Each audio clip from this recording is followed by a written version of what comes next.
भारत के माननीय प्रधानमंत्री श्री नरेंद्र मोदी जी के कुशल मार्गदर्शन में प्रदेश का कुशल नेतृत्व कर प्रदेश में विकास की गंगा बहाने वाले मध्य प्रदेश को आत्मनिर्भर मध्य प्रदेश बनाने के लिए कृत संकल्पित प्रदेश के लोकप्रिय मुख्यमंत्री माननीय श्री शिवराज सिंह चौहान जी से अब मैं आग्रह करती हूं इस ऐतिहासिक अवसर पर अपना उद्बोधन हम सबको प्रदान करें। जोरदार तालियों से स्वागत करेंगे माननीय मुख्यमंत्री जी का।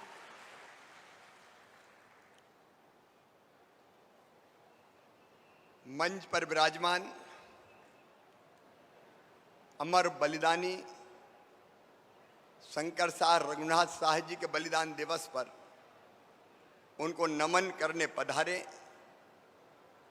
भारत के गृह मंत्री जो प्रधानमंत्री श्रीमान नरेंद्र मोदी जी के एक वैभवशाली गौरवशाली संपन्न और शक्तिशाली भारत के निर्माण के संकल्प को जमीन पर उतार रहे हैं और एक ऐसे योद्धा कि असंभव शब्द जिनके शब्दकोश में नहीं है, कश्मीर से धारा 370 हटाने से लेके कितने भी बड़े और कड़े फैसले हुए उसको लागू करने वाले हमारे नेता आदरणीय अमित शाह जी, आप सब एक बार फिर तालियां बजा के उनका अभिनंदन कीजिए, उनका स्वागत कीजिए।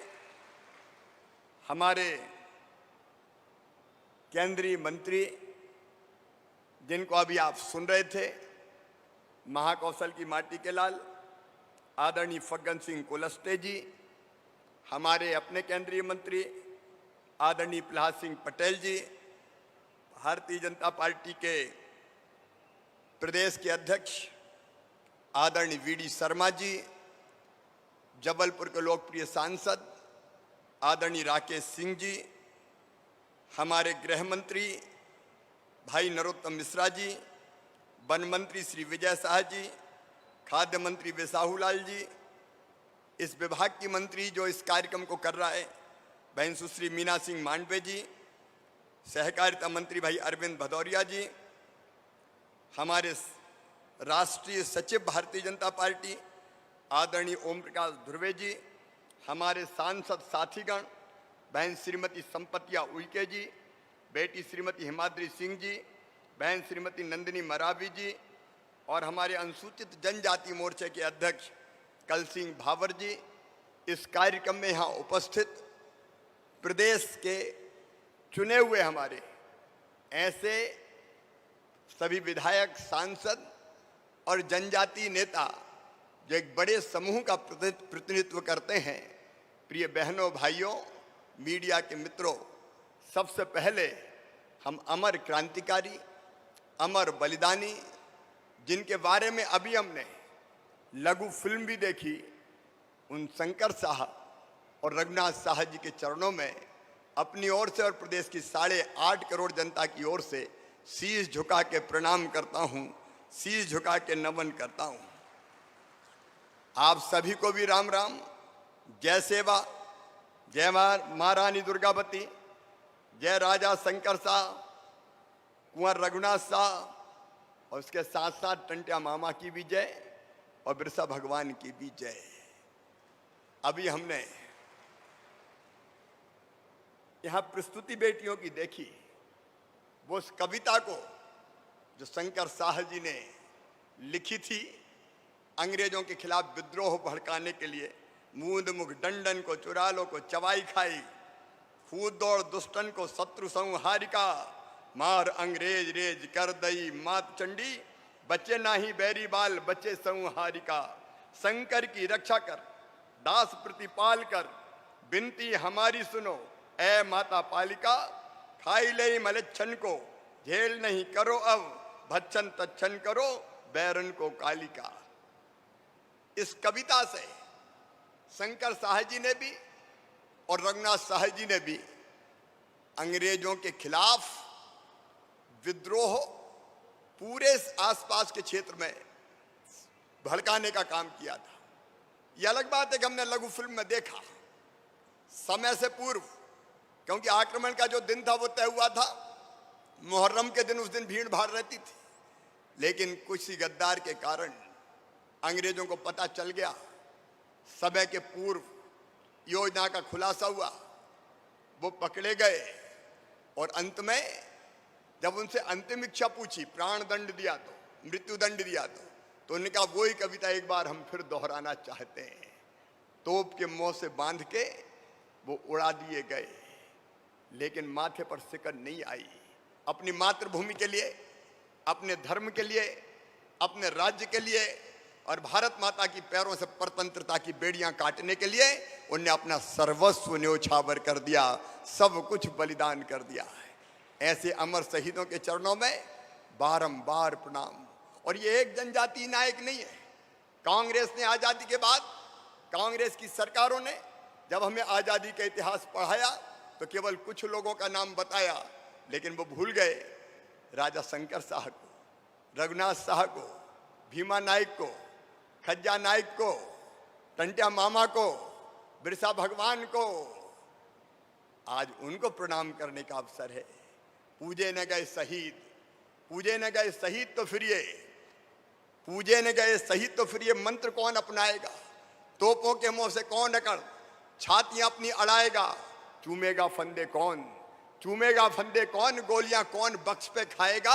अपने हाथों अपने मस्तक फिर आगे कौन बढ़ाएगा? पूजे न गए शहीद तो फिर ये बीज कहां से आएगा?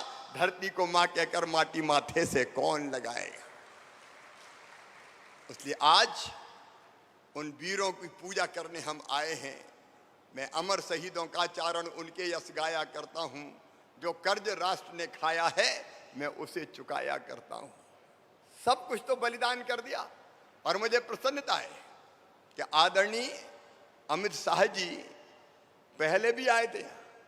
एक बार 11-12 दिन रुके थे, 6 दिन रुके थे और पूरा अध्ययन करके गए थे।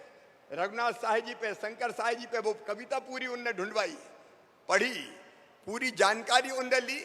और आज इस ऐतिहासिक अवसर पर राजा शंकर शाह, बलिदानी राजा शंकर शाह और रघुनाथ शाह जी के स्मारक का भूमि पूजन उन्होंने किया है। एक भव्य स्मारक बनेगा जिसमें उनके व्यक्तित्व और कृतित्व को उकेरा जाएगा। और हर साल कार्यक्रम का आयोजन होगा। हर साल हम हर साल उनके बलिदान दिवस को मनाएंगे और उनसे प्रेरणा प्राप्त करेंगे। शहीदों की चिताओं पर लगेंगे हर वर्ष मेले। वतन पर मरने वालों का यही बाकी निशा होगा। आज कांग्रेस बात करती है जनजाति की, लेकिन मुझे कहते हुए गर्व है। और आज मैं ये बताना भी चाहता हूं कि सचमुच में जनजातियों के कल्याण के काम अगर किसी ने किए हैं तो वो केवल भारतीय जनता पार्टी की सरकारों ने किए हैं। केंद्र में जब माननीय अटल बिहारी वाजपेयी जी भारत के प्रधानमंत्री बने तो अलग से पहली बार हिंदुस्तान में जनजाति कल्याण मंत्रालय का गठन किया। कांग्रेस ने कभी नहीं किया। सबसे पहले जनजाति आयोग का गठन अगर किया तो अटल जी के द्वारा किया। न्यूनतम समर्थन मूल्य पर वनोत्पादों की खरीदी के लिए अगर कोई फैसला लिया तो हमारे प्रिय प्रधानमंत्री श्रीमान नरेंद्र मोदी जी ने लिया। वन बंधु कल्याण योजना, बंधन केंद्र, ट्राई फूड पार्क का निर्माण, स्टैंड अप इंडिया के माध्यम से 10 लाख से लेकर 1 करोड़ रुपए तक की सहायता राशि, एक नई स्वास्थ्य पोर्टल बना के जनजातियों के स्वास्थ्य प्रबंधन हेतु प्लेटफॉर्म उपलब्ध कराने का काम, एक नहीं अनेकों काम हमारे यशस्वी प्रधानमंत्री श्रीमान नरेंद्र मोदी जी ने जनजाति के बहनों और भाइयों को लिए हैं। और वनाधिकार का पट्टा भी देने का फैसला हुआ था तो वो भी भारतीय जनता पार्टी की सरकार ने किया। मुझे कहते हुए गर्व है। मैं बहुत विस्तार में नहीं जाना चाहता कि मध्य प्रदेश में भी 15-16 साल में भारतीय जनता पार्टी की सरकारों ने चाहे जनजातीय क्षेत्रों में सड़कों के निर्माण का सवाल हो, पीने के पानी की व्यवस्था हो, बिजली का इंतजाम हो, आश्रमशालाएं खोलना हो, छात्रावास खोलना हो, हाई स्कूल खोलना हो, हायर सेकेंडरी स्कूल खोलना हो, अगर चारों तरफ इनका जाल बिछाया तो भारतीय जनता पार्टी की सरकार ने बिछाया। हमने अपने बच्चे जो जनजाति बेटे बेटियां हैं, ट्राइबल बेटे बेटियां, कांग्रेस के जमाने में 200-300 रुपया प्रतिमाह छात्रवृत्ति मिलती थी। भारतीय जनता पार्टी की सरकारों ने बढ़ा के उसको 1100 रुपया प्रतिमाह करने का काम किया। बेटियों के लिए और भी ज्यादा देने का काम किया। एक ने अनेकों कल्याणकारी योजनाएं, उनके बहुत विस्तार से वर्णन में मैं नहीं जाता, लेकिन आज कांग्रेस जनजाति के नाम पर घड़ियाली आंसू बहाने का काम कर रही है। 15 महीने इनकी सरकार रही, एक काम कभी कांग्रेस की सरकार ने जनजातियों के हित में नहीं किया, उनके कल्याण के लिए नहीं किया। जबकि भारतीय जनता पार्टी की सरकार है, मुझे कहते हुए गर्व है, किसी मध्य प्रदेश की धरती पर हमने फैसला किया आश्रमशाला और छात्रावास के साथ साथ अगर कोई हमारा आदिवासी बेटा बेटी, हमारा ट्राइबल बेटा बेटी छात्रावास में प्रवेश नहीं मिलता और किराए से कमरा लेके पढ़ेगा तो कमरे का किराया भी माता पिता नहीं भरवाएंगे, प्रदेश की सरकार भरवाने का काम करेगी। यह भारतीय जनता पार्टी की सरकार ने फैसला किया।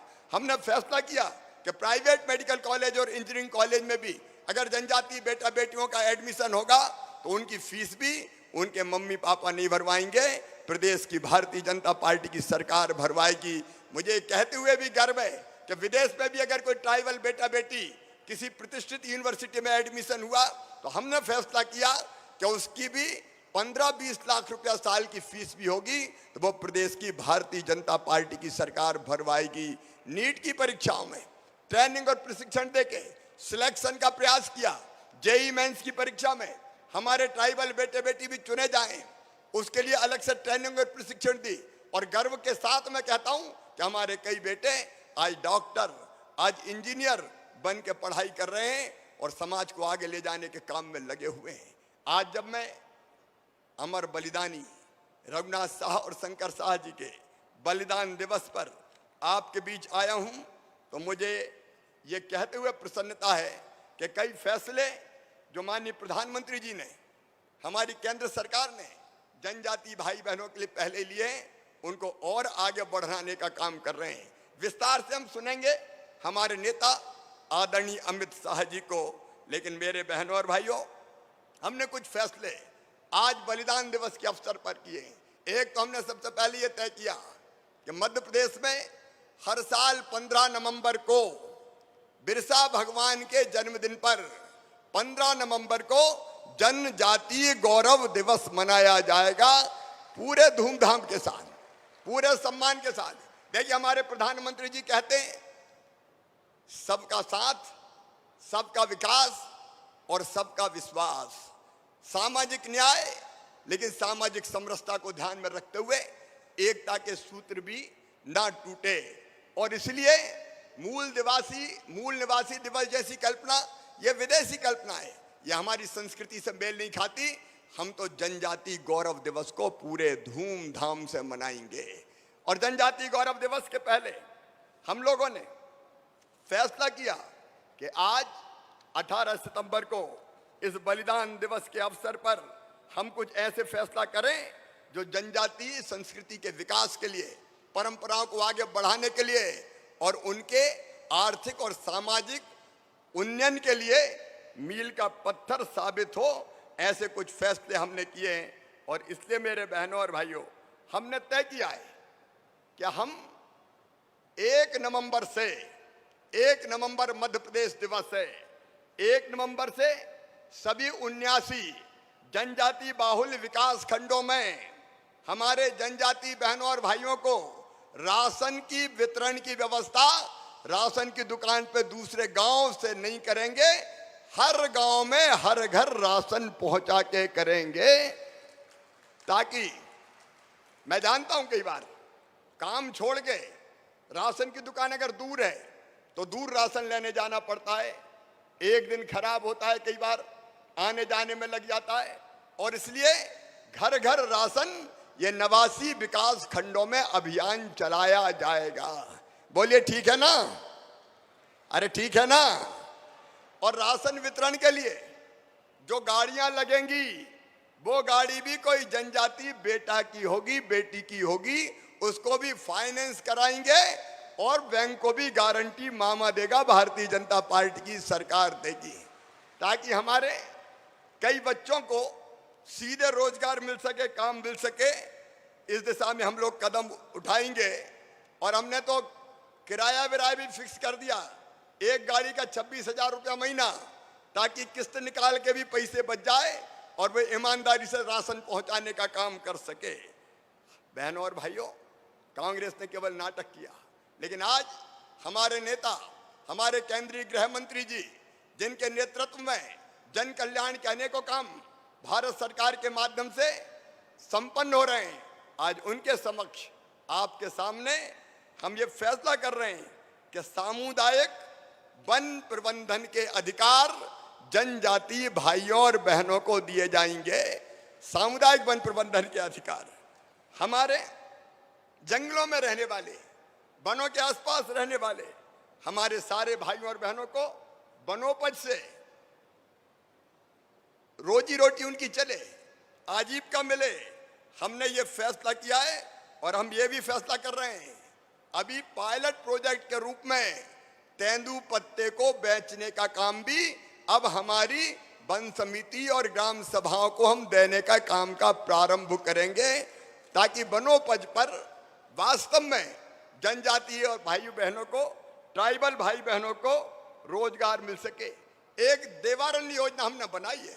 हमारे जंगलों में अनेकों प्रकार की औषधियां हैं, औषधियों की खेती भी हमारे आदिवासी भाई और बहन करते हैं, और इसलिए जो कच्चा माल है, प्रधानमंत्री श्रीमान नरेंद्र मोदी जी ने यह फैसला किया कि वनोपज को भी न्यूनतम समर्थन मूल्य पर खरीदा जाएगा। छिंदवाड़ा के भाई और बहन अच्छी तरह जानते हैं, जब मैं पातालकोट गया था तो वहां अचार की चिरौंजी होती है, 2, 4, 5 रुपए किलो बिकती थी। तब हमने फैसला किया था कि मिनिमम सपोर्ट प्राइस पे इसको 100 रुपया किलो से कम में नहीं बिकने देंगे।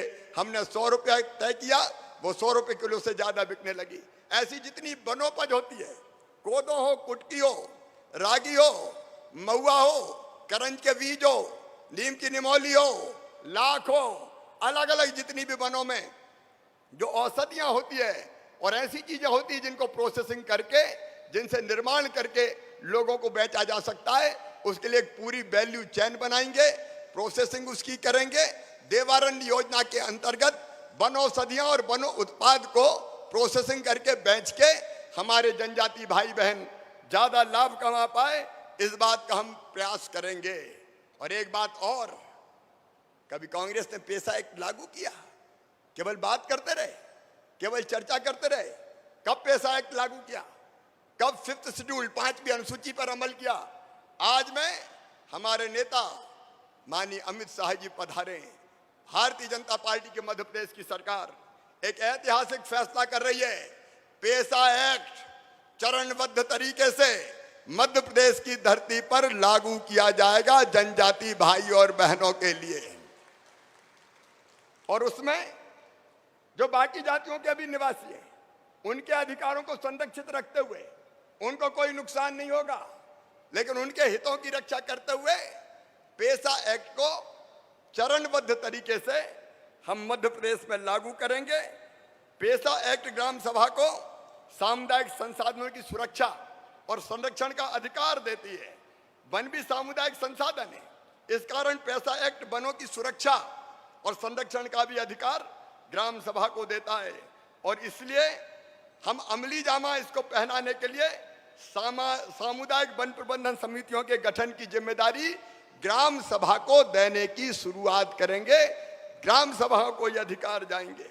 अब सामुदायिक वन प्रबंधन समितियां वर्किंग प्लान के अनुसार हर साल माइक्रो प्लान बनाएगी और उसे ग्राम सभा से अनुमोदित करवाएगी, और समितियां ही उस प्लान को क्रियान्वित करेगी। वन विभाग का अमला विजय शाह जी समितियों को केवल मदद करेगा, बाकी काम समितियां करेगी, और समिति को ग्राम सभा के सामने कामों का लेखा जोखा देना पड़ेगा। वनों के प्रबंधन के दौरान कटाई छटाई से जो बांस और बल्ली जलाऊ लकड़ी निकलेगी, उस पर भी अधिकार समिति का होगा। समिति उसको बेच के आय कमा सकेगी, और अंत में जब कटाई से इमारती लकड़ी प्राप्त होगी तो उसका भी एक अंश समिति को जाएगा, ताकि जनजाति का आर्थिक सशक्तिकरण हो सके। ग्राम सभा यदि समिति के काम से खुश नहीं होगी तो खुद ही उस समिति को भंग करके नई समिति का गठन कर सकेगी। ये प्रावधान भी हम इसके अंतर्गत कर रहे हैं। वन प्रबंधन के अधिकारों के साथ साथ हमने तय किया है कि हम ग्राम स्वराज का सर्वोत्तम उदाहरण पेश करें। पंचायती राज व्यवस्था की 5वीं अनुसूची के क्रियान्वयन में जो समस्याएं थी, उनके समाधान का राज्य सरकार ने फैसला किया है। अब इस निर्णय के कारण पेशा कानून के प्रभावी क्रियान्वयन के लिए पेशा ग्राम सभाओं का गठन किया जाएगा। ग्राम सभाएं अपने स्थानीय विकास की योजनाएं बना सकेंगी और वनोपज के अधिकार से उनकी आर्थिक स्थिति और बेहतर होगी। और जैसा मैंने कहा कि गैर जनजातीय भाई और बहनों के अधिकारों को भी पूरी तरह से संरक्षित रखा जाएगा। किसी को परेशानी होने की जरूरत नहीं है।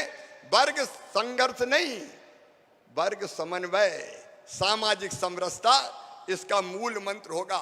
मेरे प्रिय बहनों और भाइयों, हमने यह भी तय किया, कई जगह ऊंची ब्याज की दरों के कारण गरीब जनजाति भाई बहन का शोषण होता है और इसलिए हमने मध्य प्रदेश अनुसूचित जनजाति साहूकार विनियम 1972 को अब और प्रभावी बनाया है और उसमें संशोधन करके जनजातीय क्षेत्रों में साहूकारी का धंधा करने वालों के पंजीयन शुल्क में वृद्धि के साथ ब्याज की दरों को भी नियंत्रित कर दिया है।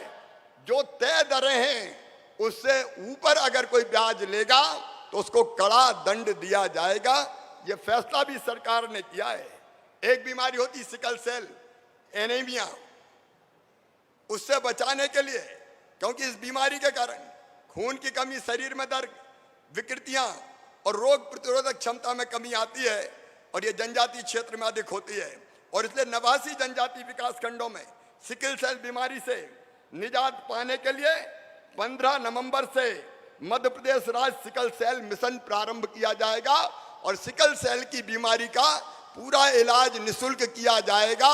इलाज में जितना खर्च आएगा राज्य सरकार उठाएगी। जनजातीय क्षेत्रों में शिक्षा के लिए माननीय प्रधानमंत्री जी ने अनेकों प्रावधान किए हैं। व्यवसायिक शिक्षा, रोजगारोन्मुखी शिक्षा, एक नहीं अनेकों प्रावधान है। उन प्रावधानों को अक्षरशः लागू करेंगे। फीस भरवाने से लेके और जनजातीय क्षेत्रों में 8वीं और 9वीं से ही हमारे बेटा बेटियों को नीट और जेईई मेंस की परीक्षा की तैयारी करवाना, स्मार्ट क्लास की ऑनलाइन व्यवस्था करना, ये जो प्रधानमंत्री जी का संकल्प है उसको पूरा करने का भी हम लोगों ने फैसला किया है और पाठ्यक्रम को भी आज की आवश्यकताओं के अनुरूप बनाया जाएगा। जनजातीय कौशल विकास की दृष्टि से भी हमने कई फैसले किए हैं। हमारे ऐसे बेटा बेटी जो 8वीं के बाद पढ़ाई नहीं कर पाते और स्कूल छोड़ देते हैं, उनको फिर से कौशल विकास में प्रशिक्षित किया जाएगा। सर्टिफिकेट दिए जाएंगे ताकि वो शिक्षा व स्वरोजगार के माध्यमों से फिर से अपनी रोजी रोटी चला सके। हर पंचायत में कम से कम 4 लोगों को ग्रामीण इंजीनियर के रूप में प्रशिक्षित किया जाएगा ताकि गांव के काम सीख के जनजाति बेटा बेटी और गांव के लोग ही कर सकें। कौशल विकास के साथ साथ एक और फैसला हमने किया है, 1 साल के अंदर बैकलॉग के जितने पद हैं वो सारे के सारे पद भरने के लिए अभियान चलाया जाएगा ताकि रिक्त पदों पर हम भर्ती कर सकें और ऐसी भर्तियां जिनमें प्रक्रिया अधूरी रह गई है उन प्रक्रियाओं को भी हम पूरा करने का काम करेंगे। मछली पालन, मुर्गी पालन, बकरी पालन के लिए भी एक एकीकृत योजना बनाई। हमारी ट्राइबल बहनें इन कामों में बहुत आगे और कई हमारे जो सेल्फ हेल्प ग्रुप है वो बहुत बेहतर ढंग से इस व्यवसाय को कर रहे हैं और आर्थिक रूप से सशक्त और संपन्न बन रहे हैं। इसको भी एकीकृत रूप से हम करके अनेकों प्रकार की ऋण की, उसकी गारंटी की व्यवस्था लेके इनको आर्थिक रूप से उन्नत बनाने का काम करेंगे। मेरे बहनों और भाइयों, हमने ये भी फैसला किया है, अभी हमने देखा राजा शंकर शाह और रघुनाथ शाह की वीरता। हम अपने बच्चों को पुलिस और फौज में जाने के लिए भी विशेष रूप से ट्रेनिंग देने का काम करेंगे जिससे हमारे बेटा बेटियां ऐसी प्रतियोगी परीक्षाओं में सफल होके आर्मी और पुलिस के माध्यम से भी देश की सेवा कर सके। 15 नवंबर को मैंने बताई कि जनजातीय गौरव दिवस हम मनाएंगे। आज हम यह भी फैसला कर रहे हैं 18 सितंबर को कि छिंदवाड़ा विश्वविद्यालय का नाम राजा शंकर शाह विश्वविद्यालय किया जाएगा ताकि उनके नाम को हम अमर कर सकें। आजादी के अमृत महोत्सव के अवसर पर जनजातीय अधिकारों को गांव-गांव तक हम पहुंचाएंगे। जनजाति बहनों भाइयों की शिक्षा, स्वास्थ्य, आजीविका और अधिकारों के लिए हम मिलजुल के काम करेंगे, कोई कसर उसमें नहीं छोड़ेंगे। आज हमारे बीच हमारे नेता माननीय अमित शाह जी हैं, उनके सामने हमने ये संकल्प व्यक्त किए हैं। मेरे प्रिय बहनों और भाइयों, कांग्रेस ने केवल छला और धोखा दिया है। सही अर्थों में भारतीय जनता पार्टी सबका साथ, सबका विकास, सबका विश्वास और सबके प्रयास के मूल मंत्र के आधार पर समाज के हर वर्ग का कल्याण का काम करेगी और उसमें जनजाति भाई और बहन पीछे नहीं रहेंगे। आज से 15 नवंबर तक इन अधिकारों को गांव-गांव ले जाने का अभियान चलेगा। आपसे भी मेरी अपील है, क्योंकि आप अपने अपने क्षेत्र के मुखिया हैं, जनजाति अधिकारों को देने का हमने ये काम प्रारंभ किया है, इसको आप भी गांव-गांव ले जाएं, अलग जगाएं, जागरण का मंत्र फूकें और सबको इन प्रयासों से लाभान्वित करवाने का काम करें। एक बार फिर मैं अमर बलिदानी शंकर शाह जी और रघुनाथ शाह जी के चरणों में प्रणाम करते हुए और हमारे अपने केंद्रीय गृह मंत्री अमित जी का स्वागत करते हुए अपनी बात समाप्त करता हूं। बोलिए भारत माता की, अमर शहीद शंकर शाह की, रघुनाथ शाह की, टंटा मामा की, भीमा नायक की, भगवान बिरसा की, रानी दुर्गावती की। हर हर नर्मदे।